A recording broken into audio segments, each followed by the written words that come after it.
নবীজির মুখ ছিল কেমন? ভারী তৎপত্রী মুখটা ছিল চওড়া প্রশস্ত, মুখ থেকে নাভি পর্যন্ত জাতির কল্পা চুলের চিকুনটা রেখা আর মাথাটা যেমন বসায় দিতে এত সুন্দর করে মুখ থেকে নাভি পর্যন্ত ছোট্ট একটা পেট কেমন ছিল? সবার ভক্তি সবরি পেট আর মুখ ছিল সমান সমান। এই জায়গায় অনেক যুবক ভাই যারা আছেন আপনাদের পেট না পারে দুদিন করে আপনাদের সাথে লাগবে যে হাতের ময়দান গেলে আপনার পেট পাওয়া দিতে এই জন্য পেট কেমন হয়। সেই জন্য যুবক যারা আছেন রাত্রে তাড়াতাড়ি ঘুমাবেন, সতেরো করে হাঁটবেন, কোরআন বইরা লম্বা সময় হাঁটবেন অথবা দৌড়ে দেবেন। পেট বাড়ানো যাবে না, সামনে আপনাদের কিন্তু প্রচুর কাজে লাগবে।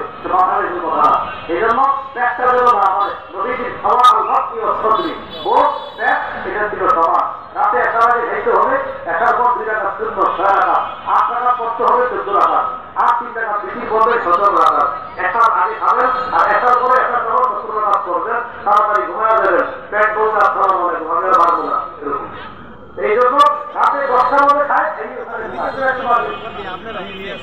এই জন্য আপনি সবার ভক্তি অস্তি নদীর খুব পেট ছিল সমান। আল্লাহ আমাদেরকে এইভাবে আমাদের শরীরটা ভরণ করার সুবিধা দান করে। রসুলের হাত পা ছিল যেমন সত্য সত্যি অবস্থা হয়, হাত ছিল বংশালু, পা ছিল বংশালু, হাত ছিল অজ্ঞান, অত্যন্ত রহম ছিল। তরবারি ধরতে আমার নবী শ্রেষ্ঠ বুঝা দিচ্ছিল। মাথা